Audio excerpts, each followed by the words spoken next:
What's up, everybody? Justin here, back with a new countdown video. Top 10 countdown.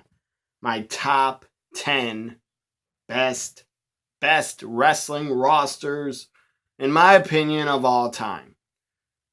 Through many different companies, different wrestling organizations, there has been a lot of great talent, a ton of great talent has been a part of a few wrestling companies. I'm going to give you 10 options of, in my opinion, which were some of the best wrestling rosters at the time. Number 10. In this could be higher. Number 10 could actually be like number 1 as the most talented roster that they have under contract. It could be, but it's not number 5 or number 1 because they are not used to their ability. They are not pushed right. They are not. A lot of the talent is underutilized big time. And it's really sad, but that is the damn truth. And I love WWE. I am loyal to them. I always will be. But how they push their talent and not giving enough awesome talent they have under contract, they don't push them enough. And they're not utilizing them to their best abilities. So that is why that's why number 10 is a 2019 WWE roster.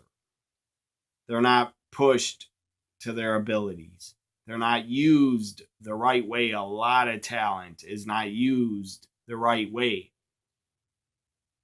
The only talent they use the right way is AJ Styles, Seth, Roman, Charlotte, Becky. And that's about it. That is about it. Seriously, that is sad. They don't push and utilize Asuka enough at all. They might have by having her win the Royal Rumble, but that's the past. They've done a really bad job with Asuka, putting her in a tag team. That is not the way they should be booking her, in my opinion. And many other talents, they do not book the right way and use them the right way, like Braun Strowman. They dropped the ball with that guy big time. And the guy should have been a Universal Champion last year, but they didn't have him win it, which was stupid and the wrong decision. So because of how badly booked WWE has been with creative, that is why, to be honest, I am more excited for AEW. I can't wait for them to start. I can't wait till October when they should have a TV deal. I can't wait for it. I'm more excited to see what AEW does than what WWE is going to be doing, because I really don't have any faith in them. My confidence in WWE creative and just stuff that they do making no sense and just dumb shit. My confidence, I have lost confidence in WWE. I will still watch Raw, SmackDown, and all the pay-per-views, and I really love NXT. NXT never lets me down. But number 10 is the 2019 WWE roster, including talent from NXT, NXT UK, 205 Live. My goodness, they have so much really great talent. I'll just name a few.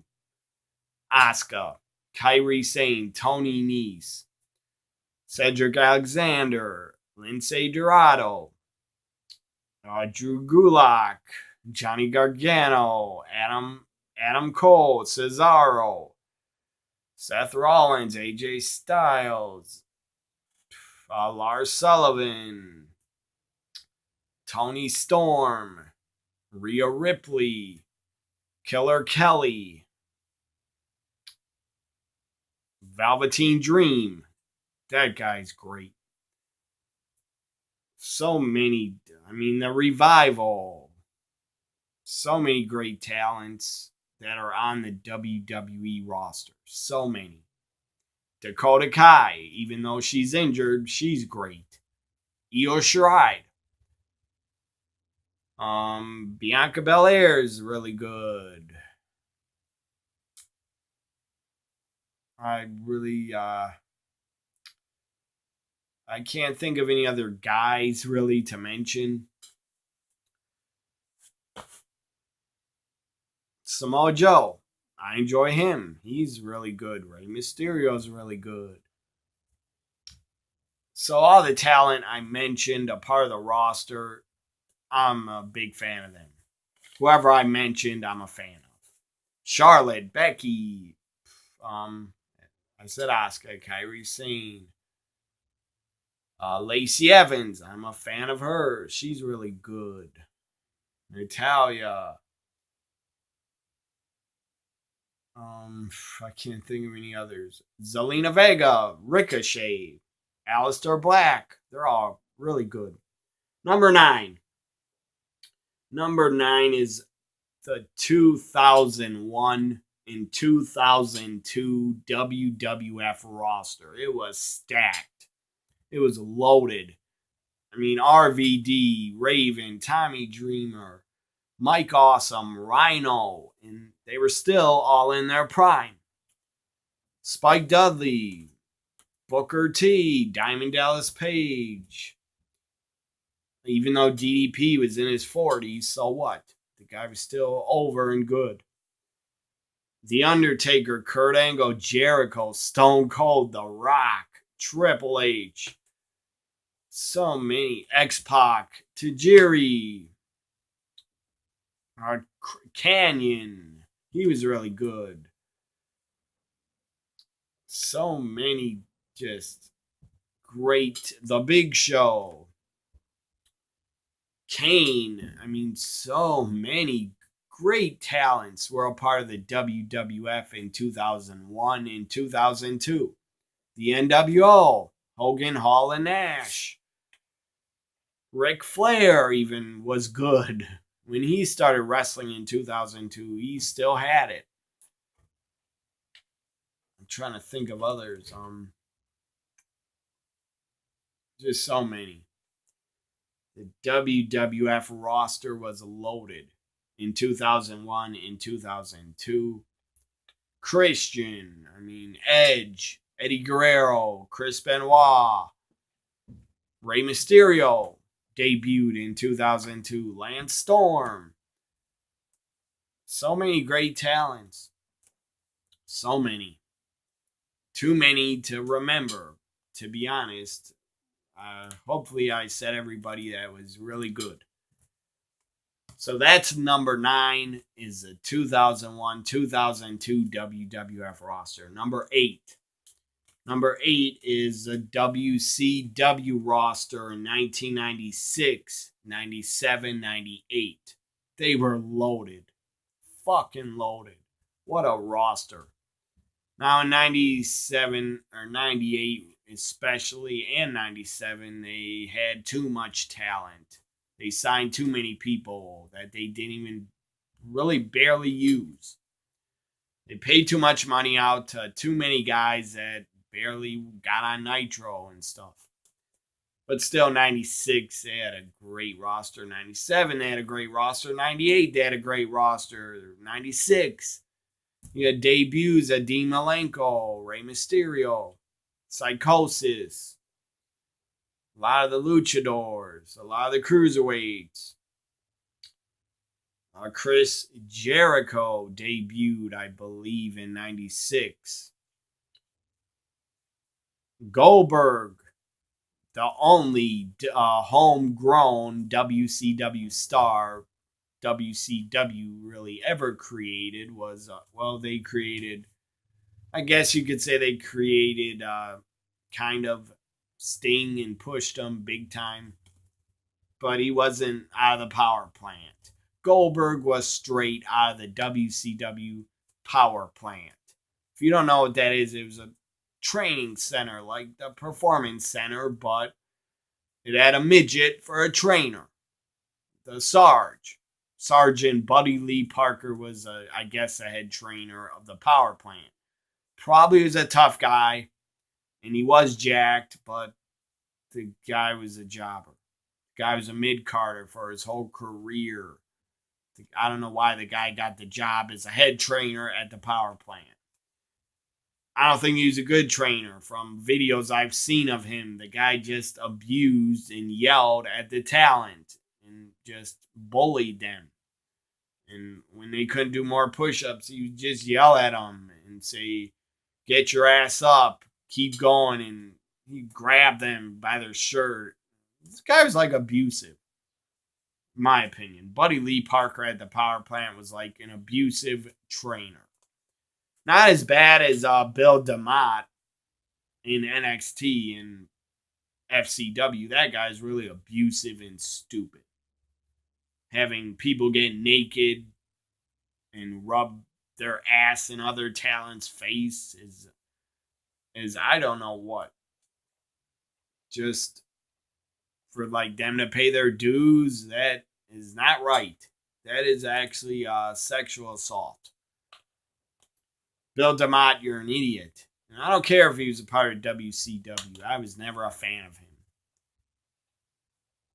So, just, God almighty. WCW at the NWO. Hogan, Hall, and Nash debuted together. Or Hall and Nash debuted in 96. Made the roster a lot better. Made WCW TV must watch and their pay-per-views. 1-2-3 Kid came there as 6. He was really good, but he was only there about a year. Maybe less than a year. Jeff Jarrett was a part of the roster in 97, or late 96 and 97. The Macho Man, DDP, the Steiners, Harlem Heat. Just great talent. So many. Ric Flair, the Four Horsemen. So much great talent WCW had. They had a loaded, stacked roster. 96, 97, 98. Number 7 is the TNA roster from 2004, 2005, 06, 07, 2008, and 09. Again, it was loaded. TNA roster was loaded. It had a couple legends. Had a couple old-timers that maybe should have not been in the ring. Like Kevin Nash and Sting, but I didn't complain seeing Sting. I was happy to see him. I didn't think he couldn't go anymore because I thought he could go, and he still had it.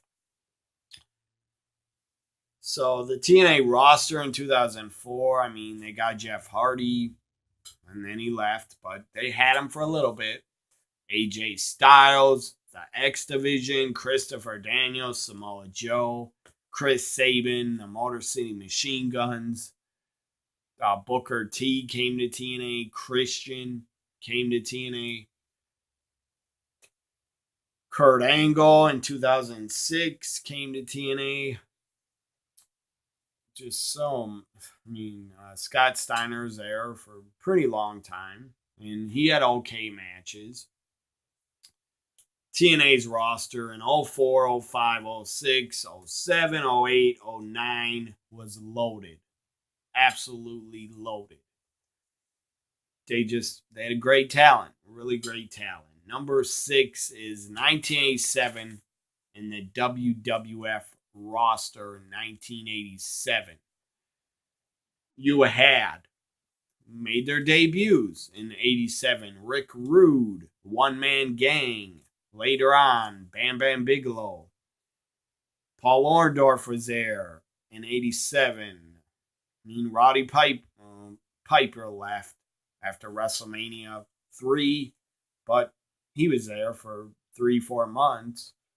Of course, the top guy, the flagship, the franchise, Hulk Hogan was there, Andre the Giant, the Killer Bees, the British Bulldogs, the Hart Foundation, Demolition got together in '87.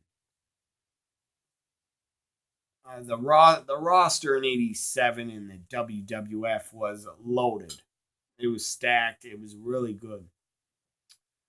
Rougeau brothers, the fabulous Rougeau brothers, Greg Valentine, Tito Santana, Macho Man Randy Savage, Ricky the Dragon Steamboat. I mean, so much great talent. Really great talent. Now you could say, yeah, a lot of the guys were all jacked up on the juice. So what? A lot of them were great workers. Even if Hercules, he was a pretty good worker.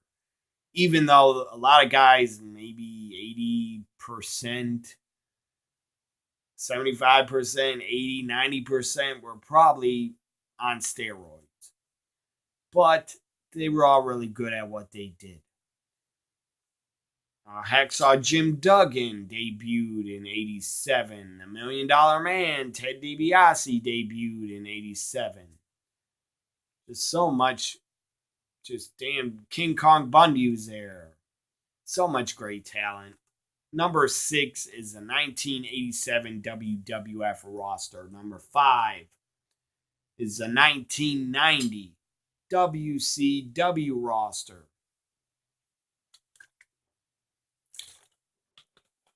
So, let me just mention a few names that were part of WCW in 1990. Some guys probably should have not been there. Like, the guy was still over. He was still in good shape. The Junkyard Dog, he probably shouldn't have been there. And the Iron Sheik. My God, he shouldn't have been there. Because he could hardly move. The Iron Sheik was great. But the guy couldn't move anymore. He could barely wrestle. So the 1990 WCW roster is number 5. You had the Steiner brothers. You had The Undertaker. Young Undertaker is Mean Mark. Mean Mark Callis, I think his name was. Mean Mark. Doom, great team. Lex Luger, the Rock and Roll Express, the Midnight Express, Sid, Sting, Ric Flair, Arn Anderson, Brian Pillman.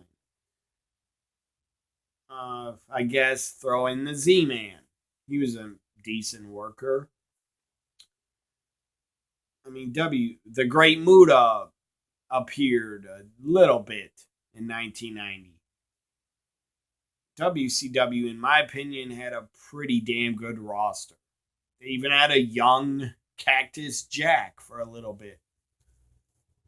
The Skyscrapers, I already said Sid, but Skyscrapers were a pretty good team. So, 1990, even Shane Douglas was there, but he was put in a stupid tag team that I didn't like. Number 5, the 1990 WCW roster. Number 4, the 1988 WWF roster. You had the Macho Man, Demolition, the British Bulldogs, the Big Boss Man, the One Man Gang, Hogan, Andre, Hart Foundation. I mean, so many great talents. The Ultimate Warrior. He wasn't a great talent, but the guy was super over and had a good look. So number 4 is the 1988 WWF roster. Number 3 is the ECW roster in 1997, 98, and 99. I am biased because I was a huge mark for the original ECW. So yes, I am biased. That's why ECW is number 3. Again, in 97, 98, 99, they had great talent. So many great talents. Chris Candido, Jerry Lynn, RVD. Sabu was still in his prime. Shane Douglas, Tommy Dreamer. God, the FBI, great team. The Pit Bulls were kind of not really together much in '97. The Eliminators, really good team, were together for a little bit in '97. The Dudleys, the Dudley Boys, Devon and Bubba Ray, damn good team, '97, '98, '99. Probably, definitely the Dudleys are the greatest team in ECW history that they ever had. I'm trying to think. Taz. I had Taz.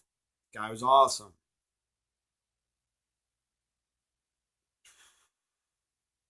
They had Nova. He was really good. Spike Dudley was good. And I'm talking about Nova, Spike Dudley were good at what they were given.